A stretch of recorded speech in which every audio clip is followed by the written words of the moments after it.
Doom 2 is my favorite game in the series, but it's often described as an incoherent title that lacks direction and fails at portraying the locations it wants to. So I had the idea of trying to make sense of these maps, theorizing what they could represent, and maybe even trying to form an overarching story. I'll be trying to guess the author's intentions somewhat, but this is mostly just how I understand these levels. This video is also not about defending the quality in regards to gameplay or anything, just a fun little thought exercise. Especially because I already made a video like that about the city stages. Would recommend watching that one afterwards, since I reference it here and there, but it's not required. Link is below and on screen. One last thing before we head in, just to prime you for my ideas. Doom 2 maps lack a lot of detail, which often comes from technical limitations. These are things like missing doors, windows and furniture, as well as a smaller scale, like how downtown skyscrapers barely scrape anything. I'll be intentionally ignoring these shortcomings, as claiming a place makes no sense just because it lacks a door they weren't able to implement feels unfair. So, if anything ever feels wrong or nonsensical, just try to use your imagination and pretend whatever is missing is actually there. I can assure you though, this doesn't affect my overall theories in a major way. And if you liked the video and want to see more like it, then please tell me that down below. And even consider donating to my Patreon to see new videos 1 week earlier than everybody else for just $1 a month. Alright, let's now head into Doom 2 and take a look at the very first map, which is Entryway, which may look like a generic space station-esque place full of computers and science and stuff, but I'd argue that it's something more urban. It's a train station. Right away, we can see a stairwell leading up to an opening, which looks similar to the train station entrance of Half-Life 2. If we follow the path, we come across a waiting area on the left, with comfy carpets on the floor and monitors on the ceiling to keep track of the arriving and departing trains. You can easily imagine benches in front of the walls for travelers to sit down on. The room before the exit could be the main hall, with fancy lights and even the decoration of the floor shaped like a, you know. It also reminds me a lot of baggage carousels, so perhaps it's not a train station but a small airport of sorts.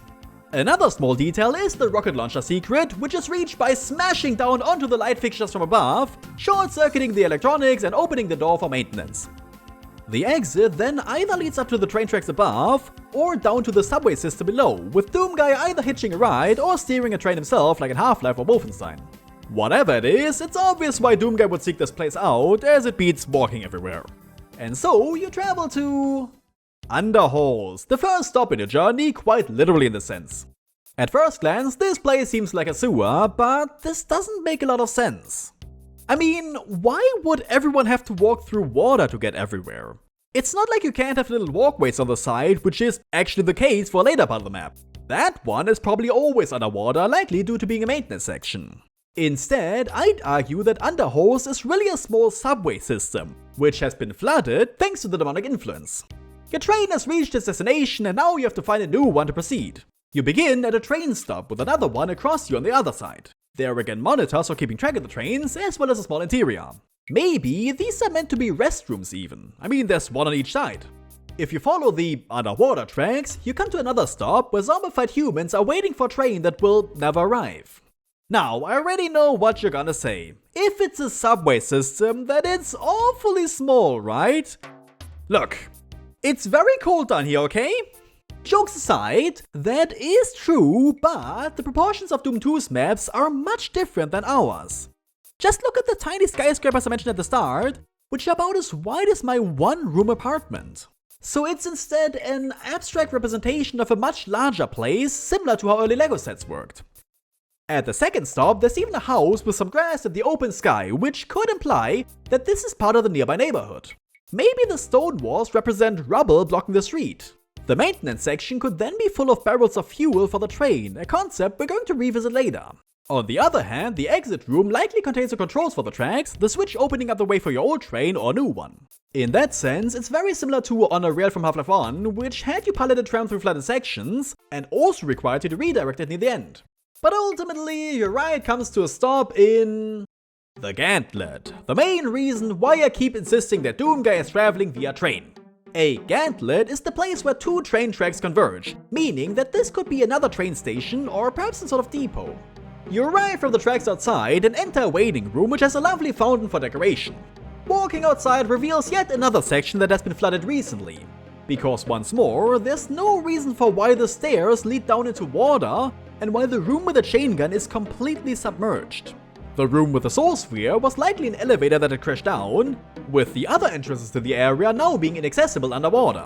Maybe Doomkid was planning on using another train, but since floods are becoming too big of an issue to ignore, he instead decides to continue on foot. I've been mulling it over, and I think the small courtyard with the pinkies could be a freight yard where containers are being stored. This would mean that they're not being lowered into the floor, but that the pinkies are instead tearing their way through the metal, being driven mad by their bloodthirst. But not even that is enough to stop Doomguy, and so you make your way to the other side and get to the focus. What this building represents is less clear. The entrance hall seems to have some sort of reception desks on the left, and it's possible the area up the stairs are offices. It's not hard to imagine some desks and chairs here, with the computers already being on the walls. So it's possible that it's a small factory or plant with the offices overseeing production.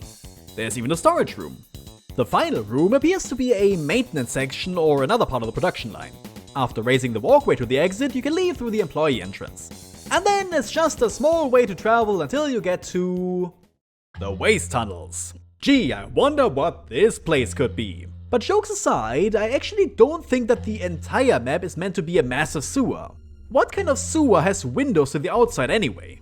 No, I believe that this is one of the maps with the most environmental storytelling in the game. You start out in some regular houses with the windows and balconies after having probably climbed over the wall behind you. When you step inside, you may suddenly lower into a room where imps attack you. However, these are not meant to be actual elevators. No, the ground is collapsing underneath your feet. That's why the entrance to the dark basement feels so strange. You expect to be able to go through the door, but drop down instead. It would have continued to the other side as shown here, but it collapsed before you arrived. So it's not a dark basement at all, the whole area just caved in, taking down all the lights with it. Perhaps the doors with the imps on the right were originally entrances to apartments. But why lifts then? Well, because the player needs to be able to get back up to the other side. You're not using an elevator, you're climbing. This goes for many other times throughout the game when this metal texture is used. It symbolizes Doomguy using it as a ladder like in Doom Eternal.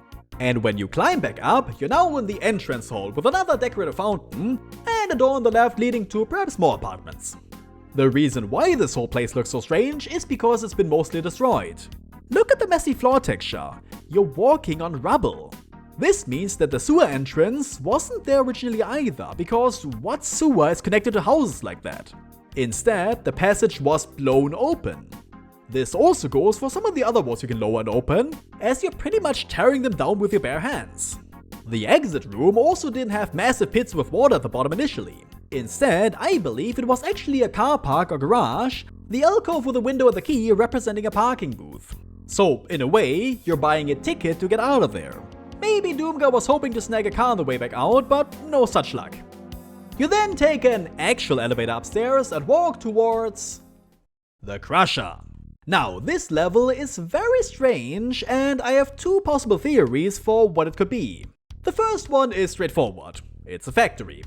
The massive room has a river of waste, offices overlooking production, and the eponymous Crusher is just a machine in motion, perhaps a hydraulic press. The room with revenants has vents with yet more toxic sludge inside, similar to residue processing of Half-Life 1. Perhaps it's less of a factory and more of a waste treatment facility.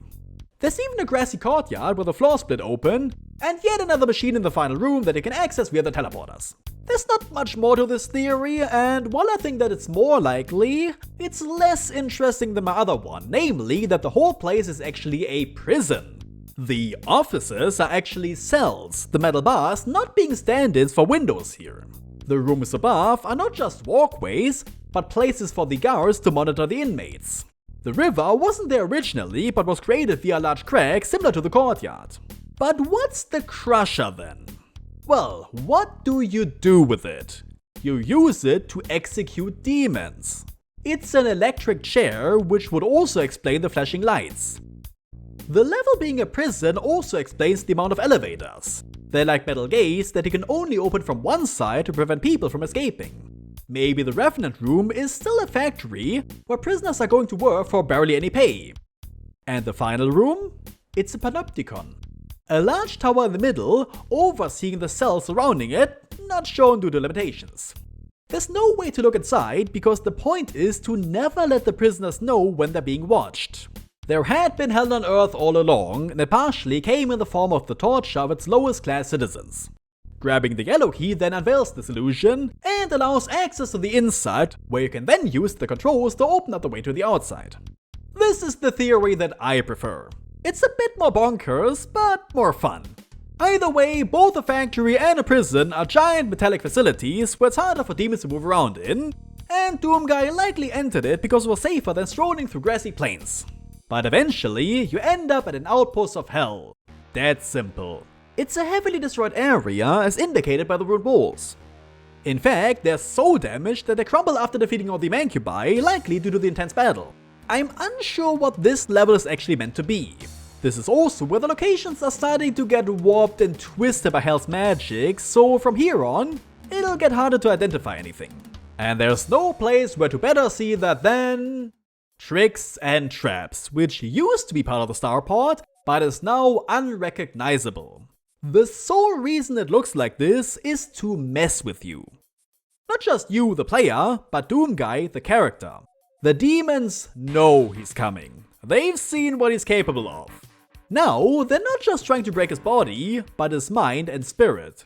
A futile attempt, sure, but it's worth a shot. The map makes absolutely no sense from the start. There's no visible entrance, which makes me theorize that Doomguy was forced to rappel down from the ceiling like he does at the end of episode 2. There's only a couple pieces of the starport remaining, with most of it having been destroyed. The room with the teleporting imps has damaged walls, the floor in the other imp room sinks below when you walk over it, and the same goes for the exit room. The Cyber Demon ceremony appears to have been a boring room filled with pipes until they burst open, spraying boiling blood or lava everywhere. Other rooms look normal until the sinister secrets beneath the facade are revealed. The Pinky area is uneventful until you open the secret door and get greeted by demonic faces and pentagrams that shouldn't be there. The Pain Elemental room looks mainly like a somewhat ruined tech lab, with the maintenance section below now being flooded. But creepy faces raise the computer terminals up in an unnatural fashion, almost as if they're melting upwards. And this twisted reality appears elsewhere like the Cacodemon chamber. Not just that they're seemingly hatching from pots in the wall like larvae, but did you ever pay attention to the entrance of the room? It looks like it's way longer than it should be, right? An optical illusion, similar to how Super Mario 64 did it. That also explains why so many demons teleport all over the place in this map. It's like the entire building is alive, shaping geometry and even warping dimensions in an attempt to get inside your head. Demons love messing with humans like that, as shown again in Doom 3. But ultimately, both your body and mind prove stronger than even Hell's best efforts to break you, and so you move on to the Pit, which is another part of the same starport. Right away, I'm unsure if the titular pit actually existed beforehand. A lot of the surrounding area looks very rough, even being downright broken in certain places. There are vines, holes in the walls, and the pit is even surrounded by grey ash. The room with the blue key looks like it's collapsed almost entirely, as evidenced by the rock walls and the fact that the hallways end 10 feet off the ground. This could also be the reason for why the entrance to the area with the yellow key is initially blocked. The ceiling even falls down as you enter, forcing you to dig your way back out afterwards. Meanwhile, the keycard room appears to have been an ordinary computer room, where the floor suddenly split open, pushing all the walls away from each other, similar to what happened in the next room. Here's a mock-up of what they might have originally looked like. The third of the rooms is in the worst shape, now being a mess of collapsing floors and acid, as well as cobblestone walls, which are often a stand-in not for actual cobblestone, but rubble. Nearby is an office guarded by imps, whose walls and floors have come down, and around the corner is a wall that gets torn open easily by other monsters. So, isn't it possible that the entire map was initially just a normal set of rooms on the same level, which then all sank into the ground? Maybe it had a similar layout to Tricks and Traps, with different sections being connected to a central room. Perhaps the entrances below were even submerged in toxic waste that Doomguy swam through to enter the level. And the connections to the previous map go deeper, as the hallway with the lion heads and the subsequent shotgun and chain gunner traps are absolutely just hell messing with you again. While the tricks and traps don't outright stop here, they start to diminish as you move further away from the source into new areas, namely Refueling Base. Still part of the spaceport, but a lot more normal. It's a very spacious map, likely to accommodate all the large vehicles that are getting refueled there. The main outdoor area has a hole in the ceiling, probably so spaceships and the like can drop in from above. The 4 vats that open up are where that fuel gets stored, symbolized here by Nukage. The triple secret area with the soul sphere is then where it gets pumped from, the 3 brown pillars representing large pipes. The other areas are most likely freight halls or storage rooms similar to E2M2, just empty at this point. They even have the same textures. Some of them might even be for storing and repairing vehicles, due to the giant tunnels that they can drive through. The room with the imps and the rocket launcher was definitely an office complex, indicated by the black windows everywhere. I believe this is also the case for the dark green area with the zombies, the little alcoves being entrances to personal offices. The silver walls you shoot to open them might not actually be walls, but glass panes that simply break. In the PS1 version, they even used a new texture on them, which also gets used for windows elsewhere. The room adjacent to the exit appears to have collapsed, shown by the rocky walls and stones on the floor, likely because the cyber demon had some fun there. A similar one is in the area with the soul sphere, where both the floor and ceiling caved in.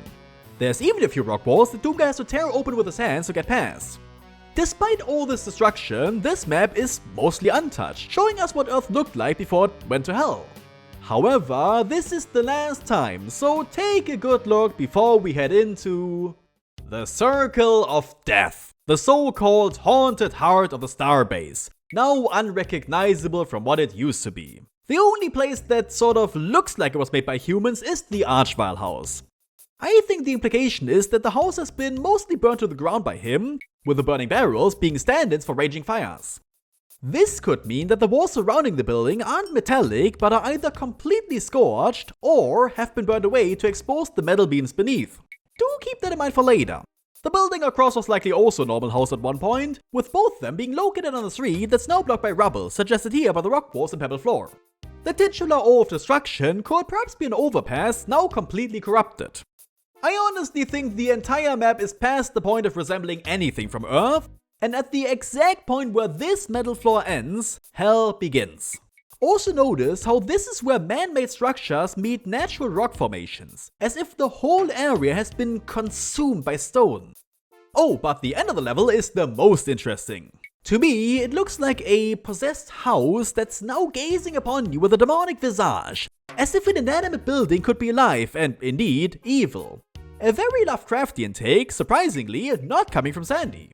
Inspecting the texture, it appears that this is some sort of house of leaves, implying it grew out of the ground. Very creepy indeed, and I'm glad that my house isn't alive like that. It's almost like a smaller icon of sin in a way, which makes sense as you need to step into its brain to release the switch holding Earth's population hostage. And once you do, you're free to leave this hellish place and go visit the factory and hello city levels. You're now on your way from the starport towards your hometown, so it makes sense for industrial areas to be the first things you come across. The factory has several landmarks. There's a storage area with old, mossy or moldy crates. It's even connected to the outside to make it easier for trucks to access it via non-existent doors. Meanwhile, I always interpreted the red brick house as yet another office, the floors leading up to the rooms having collapsed. You might notice that there's no physical space where these offices could even exist, but that's the magic of engine limitations, baby! The main factory, on the other hand, has been almost completely destroyed. The hallways still exist, now visibly burned and damaged, likely from attacks by the Mancubi and Erectotron. Even the stairs to the entrance have fallen down. What used to be doors to various parts of the factory are now blocked by infernal wives. There's a room with many lights, most likely some sort of machine, which probably also goes for the one with the chain gunners. The toxic waste area seems normal, aside from the chamber housing the Catacombs having been spawned in from hell.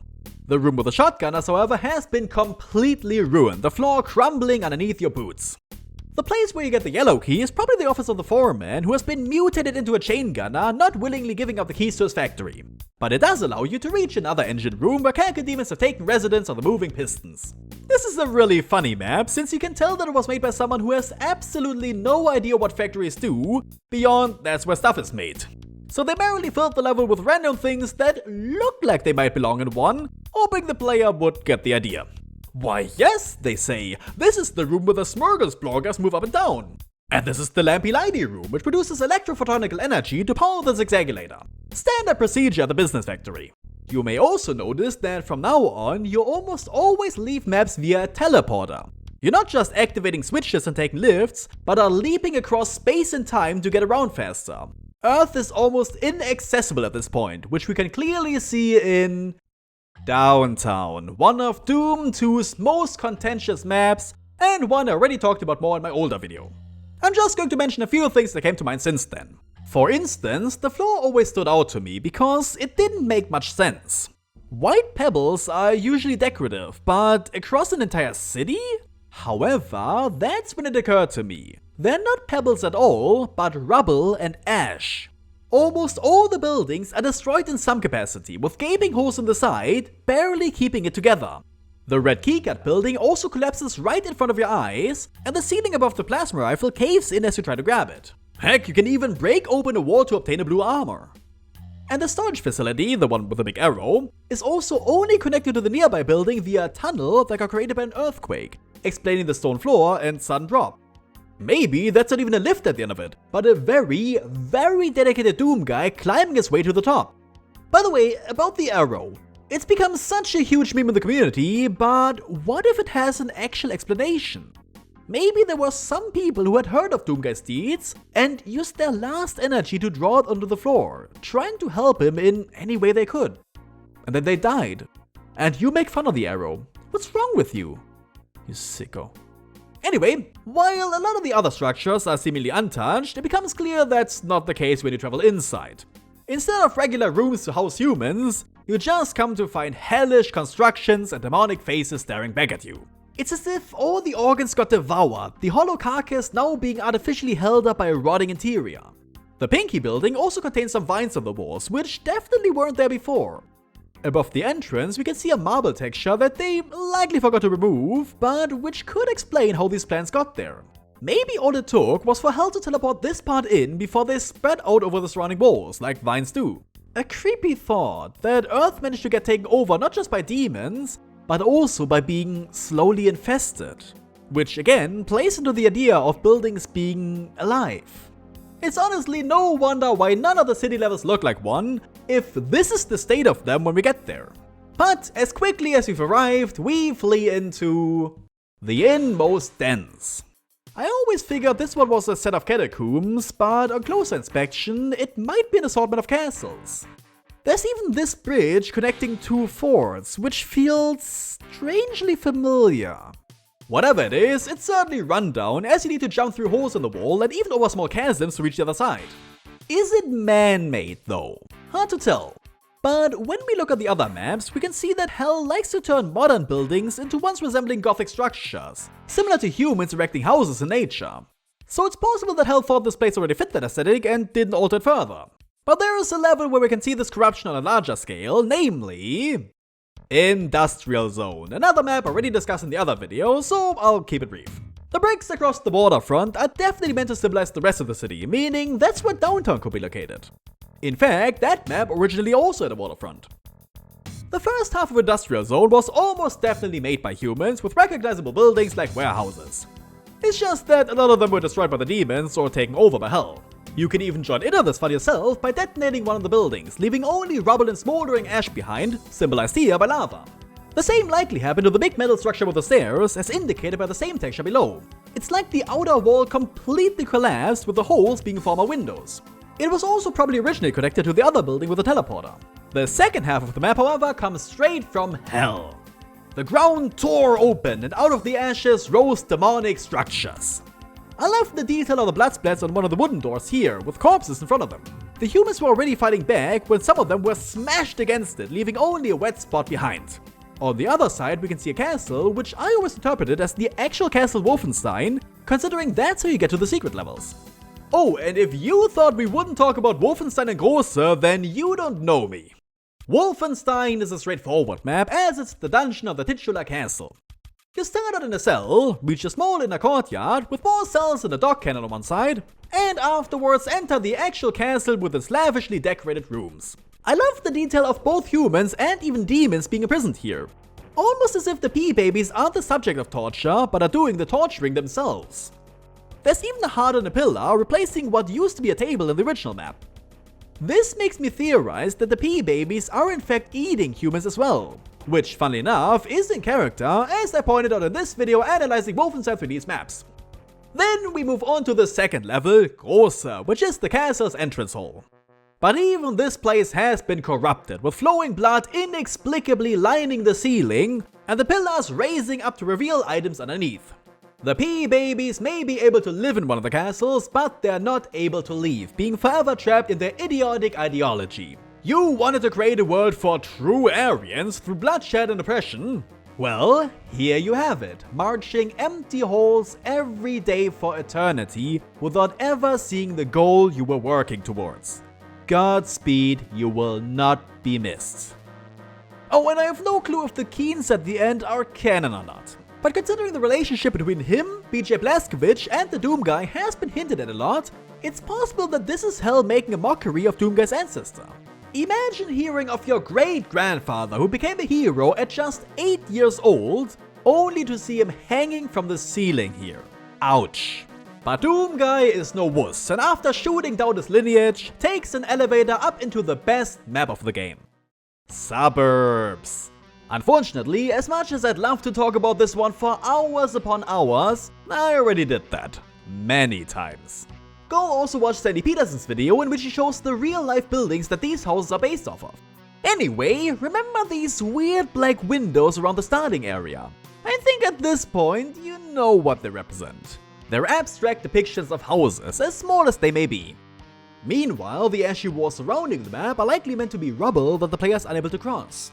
So this is the one part of the suburbs that is still somewhat accessible, and these aren't natural caves either, but maybe former houses.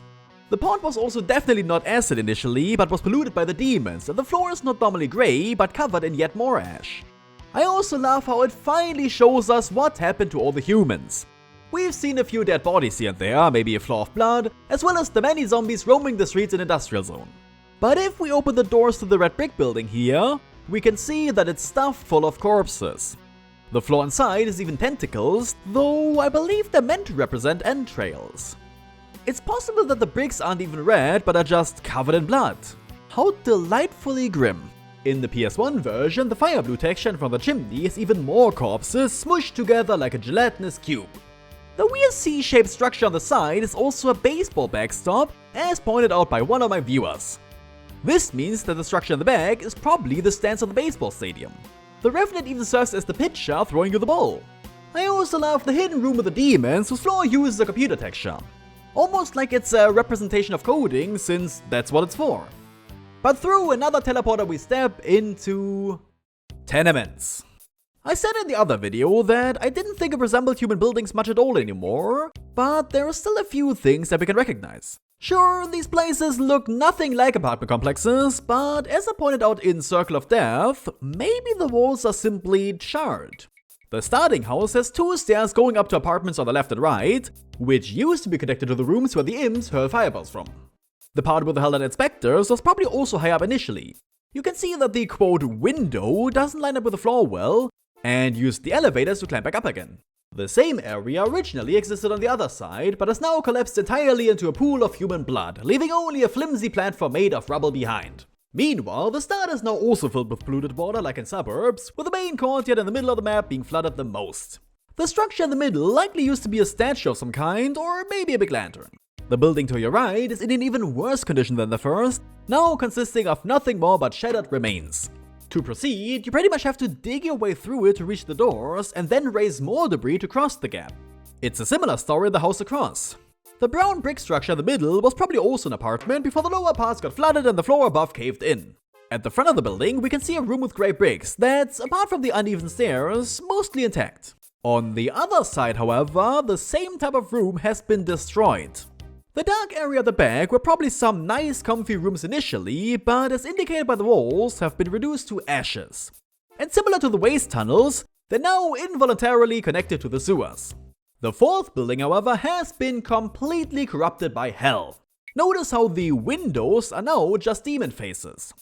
But from this point onwards, there's nothing to resemble anything made by humans. So you take the teleporter to end up in the Courtyard. This one definitely lives up to its name, but it's once again hard to tell if it's man or demon made. Some of the buildings up the stairs look a bit like something from Earth, and the grassy floor applies the same. I think it's another case of a human structure that was simply assimilated by hell, which added little grotesque faces everywhere to make it look a bit more like home. The starting area, however, definitely looks to me like it was originally a normal street before the ground opened up again, rendering it impassable. The building you spawn in is also remarkable. The walls are lined with human skin while you have to shoot your way out. I interpret this as Doomguy again tearing his way through the leather, showing what a beast he's becoming, oh my. To exit, you then flush yourself down the toilet and end up in the Citadel, which is pretty close to what its name suggests. It's certainly man-made, though some areas are a bit dilapidated. The outside is full of dirt and debris, the ceiling of one of the rooms even collapsed into the floor, and you have to raise a lot of platforms back up as well. Outside, there's also a lot of useful items around, like ammo and armor, but no corpses, which is strange. However, that gets quickly explained when we come across the specters, who definitely gobbled up all their victims. The courtyard is also covered in ash, burned trees and corpses, implying a fierce battle took place here. Maybe these marines fought a cyber demon here, considering the similarities with the Tower of Babel from Doom 1. Or maybe an archvile burnt it to the ground, considering whose face it is on the pillar in the middle. However, the red building next to the Citadel comes definitely from hell. It has a very strange, hostile architecture and is built out of the classic hell bricks. It even features a small map of the castle with teleporters, which reminds me a lot of the Aztec section from Half-Life 1. This is a very interesting insight into how the demons are getting around. The walls of the stronghold may be impenetrable, but if you can't get in through the outside, then you simply go directly to the inside. And in the end, Doomguy exits via a teleporter that the demons probably used at first to get here, to arrive in... Gotcha! Welcome everyone to the end of the world. This may be the heart of your own home city, but none of it remains. Almost all the buildings have been leveled, the remainders now swimming in a sea of blood. Aside from a few interiors, there are no smooth surfaces anymore. Only rocks, rubble, debris, ash, and dirt. Try to think about this for a second. Your hometown, where you grew up, went to school, made friends, fell in love, it's just gone. Memories are all that remain, now tainted by demonic visions. Nothing is alive anymore. You're the only living human left. This place is death. And if you enter the central building, you can see how this place got that way. Step inside, and through two portals in the ceiling, a cyber demon and spider mastermind get lowered to the ground below. The demons that masterminded the hellish invasion now being reduced to a pair of slaughter machines, mindlessly attacking each other. I mean, how much worse can hell be if this is already the lowest point for everyone involved? So you grit your teeth and enter, one last time, hell. Nirvana is your first stop. Here you can see what probably used to be part of the previous map, as shown by the windows of the buildings. But even here, it's all been damaged beyond repair. The area with the shotgun as a revenant is again full of rubble and ruined walls that come down at the slightest touch. The inside of the building with the imps is now at an angle, the supporting structure having given out a while ago. When you step through the teleporter, you end up in an even worse area, where what remains of the walls breaks apart when you enter. And when you think it can't get any worse, you get to the final room, which is now just an assortment of rocks, stone and other garbage, keeping the demons out of the acid below. This map is a cruel joke. You go from the remains of your hometown to a place that looks like it was transported to hell in one piece, like Demons in Doom 1. But as you venture deeper, you can almost feel the marks that the demons have left on this place. Much like the zombies around you, this place is foul skin draped over an empty skeleton. So you drop down into a portal, descending deeper and deeper into the rotten guts of hell, landing you in the Catacombs. This map is a hell structure through and through. The aesthetic is twisted, the geometry nonsensical, and it reeks of a place that no human would be dumb enough to visit. Even here, it looks like it's falling apart, with many collapsed floors, and Doomguy even having to climb out of the toxic pit in the middle. If you stayed here any longer, this place would turn into your own grave and slowly digest you. So you make haste and quickly escape to Barrels of Fun, which again looks like a human construction pulled into hell as well. The design reminds me of the factory with the similar walls and floors. There's also another barrels here, like the name suggests, almost as if it's for housing fuel, much like the Refueling Base. Even the spacious exterior, and especially the donut with the spider mastermind, remind me of that map. Almost like these places used to be fairly common on Doom's Earth, similar to gas stations on ours. And yet it isn't unscathed, as the middle of the map collapsed like so many others before it, the walls having been broken open to hide demons. Even one of the upper interior areas is at an angle again, much like in Nirvana. I mean, considering how many barrels are blown up here, none of this should be surprising. And from one industrial area we go straight to the next, namely the Chasm, which I believe used to be a giant factory or even a nuclear power plant. There are many metallic walls around, as well as pipes, computers, and other pieces of technology. Look, there's even another machine for producing electrophotonical energy. I used to think the infamous tightropes were simply vats filled with hazardous liquids similar to residue processing from Half-Life 1. This may be the case for some of them, but considering the rough textures around the others, these are probably just the parts of the floor that you can still walk on. The rest, however, has sunk into the waste below, leaving some areas only accessible by jumping or teleporting into them. And you can even see that this toxic waste didn't used to be there initially. Instead, it appears to be pouring out of burst pipes in the ceiling from above. But what's worse, you can even enter the building below and see that the inside is completely flooded, the floor having become corroded by the acidic material. Just being here would give you all kinds of cancer, but luckily, Doom Guy is not a normal guy. The surrounding walls of the map are also made out of rocks or stone, implying that this place used to be a lot larger before most of it got caved in. But one area genuinely fascinates me, and that's the blue room with the pinkies. You can see that the ceiling is water, the walls and floor are also watercolored, and the light inside even seems to shimmer. Almost like it's underwater. You even get around by lowering and raising platforms as if to simulate Doom Guy swimming. So maybe this whole place really is a nuclear power plant and you're diving in the spent fuel pool. I mean, you've been through worse. But ultimately, you make your way to the end and descend deeper into hell, ending up in Bloodfalls.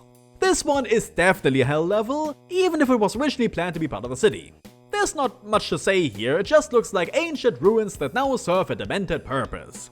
Love the blood fountain and the 4-dimensional cube at the end though. Actually, as much as it's become a meme, that cube is kind of relevant. It's another good example of how hell is able to twist reality.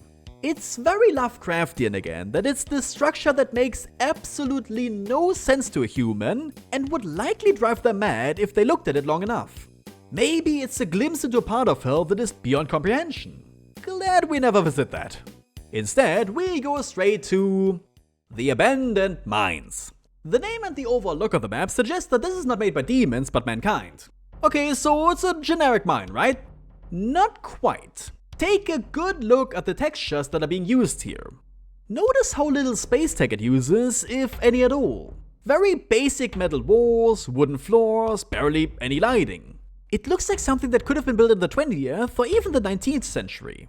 My theory is that this is indeed a man-made mine, but it didn't arrive here recently, no. It comes from a place that's so ancient that it's been forgotten by time itself. The people who built it had no sinister purpose, they weren't trying to exploit hell for resources. They just dug down too far and too greedily and ended up in the literal underworld. As a result, the entire mine and all its workers were pulled to the center of the earth. Those few who lived to tell the tale chose not to, instead swiping it under the rug, deeming it a cave-in. There are some things that humans were not meant to experience, and this was one of them. The map may be kind of uneventful, but I genuinely love the implications of it. It shows us that centuries before the UAC was even a thing, man was already exploring hell, even if involuntarily. And this brings up another interesting question, which will be answered in the next level. Monster Condo. Like the mines, this one seems to be a human construction as well, the proportions of which being now warped beyond belief. Rooms are big enough to house an entire village, likely to accommodate the larger demons like the Spider Mastermind. I think that this actually was a real condo, ripped from Earth and moved here as a place for Hell's minions to live in. And this creates an interesting parallel to the humans, as the UAC did pretty much the same thing in later games, simply visiting Hell and taking parts of it home. So the question is, all those gothic castles and ancient structures which make up Hell, were they built by humans just centuries, millennia, eons ago? Simply stolen by the demons who couldn't construct them on their own. I mean, the Tower of Babel was said to have been a human construction, but now serves as the arena for the cyber demon. Maybe Earth wasn't invaded for the sake of it, but simply to give Hell's ever-expanding armies more room to live. Which creates another parallel, as humans have always settled down in foreign regions, destroying the wildlife and previous inhabitants. Maybe the hell on Earth was always meant to happen. Back to the map itself. We can see that a lot of it is breaking apart again, with floors giving out under your feet or even entire walls coming down. But there also seems to be a theme of time travel, or at least shifting dimensions. This level is one of the few, or maybe even the only official one in Doom 1 and 2, that contains a secret door that lowers after a certain amount of time and never reopens. The player has to rush to it as fast as they can to get the goodies inside. Furthermore, after you fought all the Mancubi in the green marble area, you can step onto the platform in the middle, only for your progress to get seemingly reset. Is this another point in time? An alternate dimension even? Maybe this is also how demons get around. Hard to predict the invasion if they can spawn in at literally any moment, be it present, past or future. Whatever it is, it's important enough to be hidden so far down in hell. And so you descend further into the spirit world. This is hell in the most classical sense, fire and brimstone everywhere. But notice how much of the map seems to be natural caves, barely containing any real structures. Maybe this is what hell originally looked like, a large assortment of empty holes in the earth.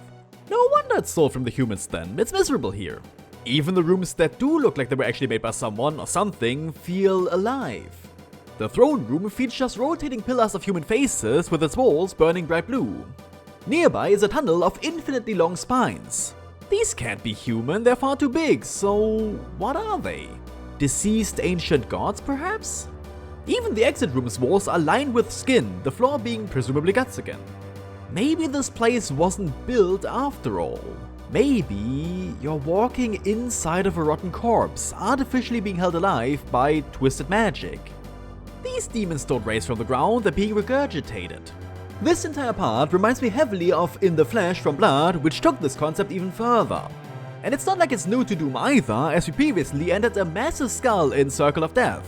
But there's still 2 levels left, and so we go down a pit into the living end. Interestingly, I think this one should have swapped names with the previous map, as there's nothing alive here. It's just a massive cave, bigger than anything that could exist on Earth. To get around, you have to walk around precarious ledges and leap over chasms which would kill any normal person were they to fall down them. Out of the only buildings which reside here, few of them are in actual working condition. Floors have sunk into the lava below, walls have broken apart, and the only way to actually get around is using teleporters. We've already theorized that demons can't build anything themselves, so I doubt they can repair it either. But you know what really interests me about this map? That it's almost a trip down memory lane. You're visiting places you've already been to. There's a wooden house, very similar to the one from Industrial Zone. There's the counterpart of the Slough of Despair from Doom 1. Almost as if this is where maps come to die. A graveyard not for the living, but the inanimate. Looking at this level in isolation, away from the hectic combat and intense music, it makes me feel almost melancholic. I'm not saying hell was justified in doing what it did, but I have to say, I get it. This is where the demons were imprisoned since the beginning of time itself. This is where they had to live their entire lives. Wouldn't anyone go insane here? Is it any wonder they lashed out, trying to find better places to live? That they grew envious of the humans, hoping that by stealing their technology and structures, they could share some of their prosperity. Maybe hell wasn't just trying to stop you. Maybe it was trying to show you the struggles it had to go through, to try to make you understand. That perhaps if you had to endure what the demons had to endure, you'd see, you'd get it. But it was never meant to happen. Doom Guy only cares to protect the people above the surface, and the only way of doing that is by killing hell itself. And so, for the final time, you drop through a hole in the floor to reach the icon of sin. Hell personified. This is the devil, Baphomet, Lucifer, the fallen angel, whatever name you want to give it. Not a single creature, but one that's merged with the wall, the world itself. Notice how the walls here are made out of bricks and stones, so old that they've grown moss and mold on them. So this is quite possibly the oldest part of hell. This is where it all began, the birthplace of all demons. It's a womb, and you're going to perform an abortion that should have happened a long, long time ago. What interests me here, however, is the inclusion of technology. The icon of sin is connected to many cables and pipes, which seemingly pump up human blood from below to keep it alive. Across it, you can see a room similar to the one from Circle of Death, with human sacrifices powering the switch to raise the platform in the middle. Maybe the demons didn't just want to invade Earth to live there, but also to get enough humans to keep their master alive. But is it really alive? It's a skull screwed onto the wall. Pipes are penetrating it, exiting out the other side, blood pouring from the wounds. One even enters its eye, both eyes now glazed over, with its brain fully exposed, the skin stretched upwards. Is this a way to live? Does it even want to live? I honestly don't think so. Whatever this creature is, it died eons ago and would like to move on, but can't. Then why is it still here? Is hell trying to cling to a time that's long since passed? Maybe the Romero head inside isn't just a silly little Easter egg. I mean, who is Romero within the context of Doom? He's one of the gods that created the universe. He's existed for longer than Doom has, but now his head is mounted on a pike. Perhaps he was driven to insanity long before the player even came along. His powers being used to rule what's left of the underworld, fated to eventually get killed by a knight in shining armor. This is not a womb, it's a tomb.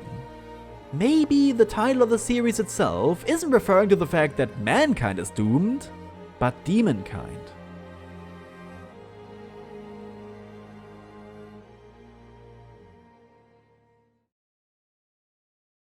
This video began as me trying to explain Doom 2's city levels, but got turned into something bigger. It made me want to analyze the story and lore of the game, trying to see why everything looks the way that it does. And for a series that's not really known for that, there's still a lot to learn here. In the beginning, when you arrive back on Earth, there's not much going on. A few abandoned and destroyed buildings now crawling with monsters. But the further you travel towards the source of the invasion, the more corrupted everything gets. It's very interesting to see just how many quote city levels there really are. I always wrote the game off as only having around 2 or 3, but that's not the case. It's just that most of them are close to unrecognizable once you reach them.